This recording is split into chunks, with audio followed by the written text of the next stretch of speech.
I want to mention this. Everybody has their motives in life. Everyone has things that they're passionate about or things that make them motivated to speak up when there's injustice. Now, I don't know much about Robert De Niro's passions in life, but the way he spoke in this interview was very passionate.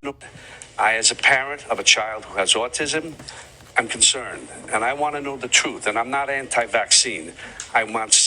Now, many of you guys that think for yourself are like me and believe that there are a bunch of arrogant, self-righteous narcissists that are in the science community. And I'm sorry to all the science people out there, but just because you have some data doesn't mean other people haven't collected their own data. Here in this little article from The Guardian, and this was 7 years ago, it says it showed the weight and heft of the scientific community when it comes together, said Allison Singer, president of the Autism Science Foundation. It's wonderful that we are now seeing science triumph. To me, that was a message of what has happened. Science won.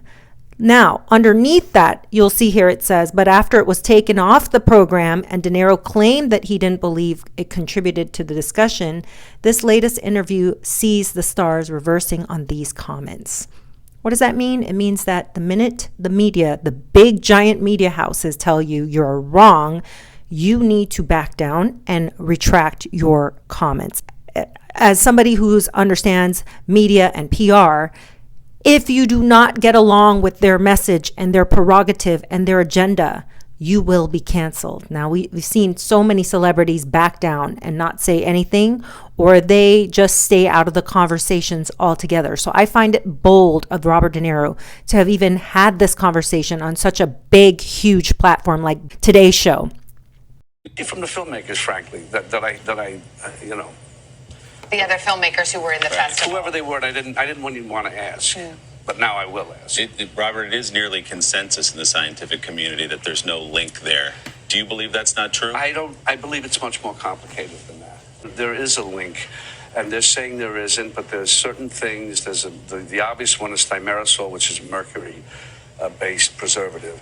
But there are other things there that I don't know. I'm not a scientist. We've learned in 2023 how significant a role our medical doctors and people in the science community are, right? They give so much help to people and have done so much good for people that why would we even doubt for a second that they could be wrong? 1 in 36 children have been identified with autism. That data also states that ASD is nearly 4 times more common among boys than girls, with many children going back to school and many of us getting that notice, right, in our email. Hey, time to get your kids vaccinated. They cannot attend school here in the United States unless they've been vaccinated. If you guys don't know, Robert De Niro is a New Yorker, and he founded a film festival known as the Tribeca Film Festival back in 2002. This really took me by surprise. Now, this was 6 years ago. They were trying to get this movie Vaxxed put into the Tribeca Film Festivals, and there was a lot of pushback by other filmmakers in the festival. Now, why the pushback? I don't know. We can expect a pushback from the medical community, right? We can expect scientists and medical people to poo-poo this and say this shouldn't be aired, but why other filmmakers? We should know by now there's a society behind everything. There's a society behind Hollywood. There's a society behind politics and government. There's secret societies behind all of these huge ways that we get information. And so we know that obviously it really was not just the filmmakers, but the people who control what is put out there. Was it because of the backlash? Were you surprised that people reacted the way that they did?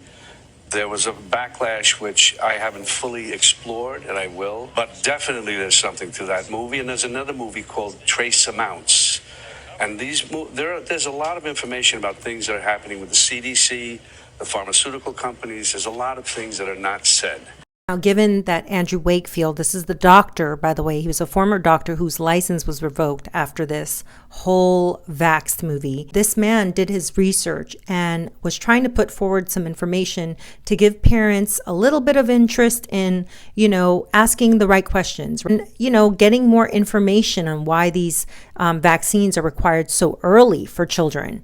The documentary film Vaxxed, From Cover Up to Catastrophe, was initially scheduled to be screened at the 2016 Tribeca Film Festival. However, due to controversy, that word that always comes up when something is actually probably the truth and they don't want it to get out, Surrounding the film's claims and concerns about its accuracy, it was later withdrawn from the film's lineup.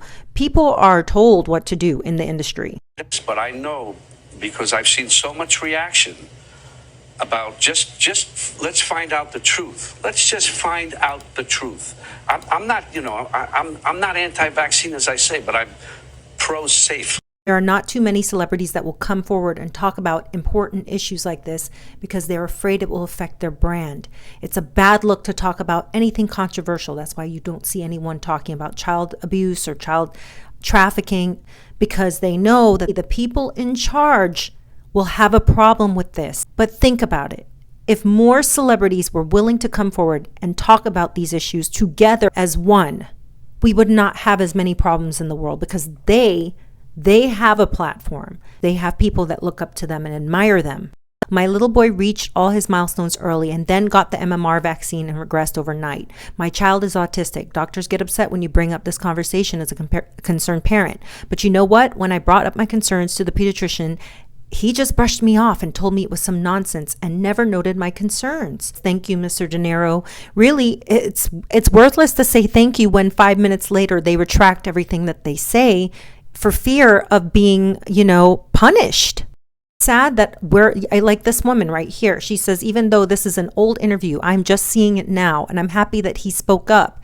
Even as makes total sense. I have life-threatening allergies now and can't take vaccines, and now more than ever, serious allergies and other reactions are on the rise. I'm passionate about this issue too, as one of my children suffers with severe allergies and was a normal child until that child got vaccinated. And I'm not saying that it's the vaccine, but what I am saying is we're not allowed to have concerns as parents. We're not allowed to express our thoughts and concerns because our pediatricians have been so brainwashed by the colleges that they're taught at, which brings me to this point. This man is now faculty at the prestigious Georgetown University. Yes, instead of retiring like we thought he was, he is now a professor. Because guess who he's going to brainwash next? The young generation coming up.